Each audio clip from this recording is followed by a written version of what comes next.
കൂട്ടുകാരെ, ഒരു കുട്ടി കഥ കേട്ടാലോ? കഥയുടെ പേര് മുള്ളു വിതറുന്നവർ. ഒരു വയോധികൻ ഒറ്റയ്ക്കാണ് വീട്ടിൽ താമസിച്ചിരുന്നത്.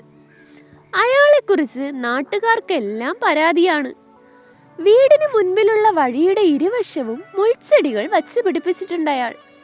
അയൽ ഗ്രാമത്തിലേക്ക് എളുപ്പത്തിൽ പോകാനുള്ള ഇടവഴിയായിരുന്നു അത്. യാത്രക്കാരുടെ ദേഹം മുള്ളുകൊണ്ട് മുറിഞ്ഞു. പലതവണ അവർ പരാതി പറഞ്ഞു.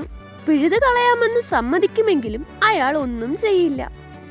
നാളുകളായി പരിഹാരമാകാത്തത് കൊണ്ട് അവർ പ്രശ്നവുമായി ഗ്രാമത്തലവന്റെ അടുത്തെത്തി. അദ്ദേഹം ദേഷ്യത്തോടെ ചോദിച്ചു, താങ്കൾ എന്തിനാണ് ജനത്തെ ഉപദ്രവിക്കുന്നത്? ഉടനെ അവ പറിച്ചു കളയണം. എല്ലാം കേട്ട അയാൾ സമ്മതം മൂളി പുറത്തേക്കിറങ്ങി. മരവിച്ച മനസ്സോടെ ഏകനായി കഴിഞ്ഞിരുന്ന അയാൾ ഗ്രാമത്തലവന്റെ വാക്കുകളും അനുസരിക്കാൻ തയ്യാറായില്ല.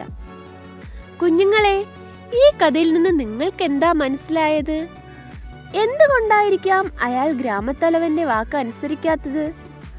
മനസ്സ് കഠിനമായാൽ പിന്നെ ആരെന്ത് പറഞ്ഞിട്ടും കാര്യമില്ല. അനുകൂലവും പ്രതികൂലവുമായ ധാരാളം അനുഭവങ്ങളിലൂടെയാണ് ഓരോരുത്തരും തങ്ങളുടെ ജീവിതം മെനയുന്നത്. ലഭിക്കുന്ന അനുഭവങ്ങൾക്കനുസരിച്ച് മനസ്സും രൂപീകരിക്കപ്പെടും എന്ന് നിങ്ങൾക്ക് മനസ്സിലായല്ലോ. Thank you.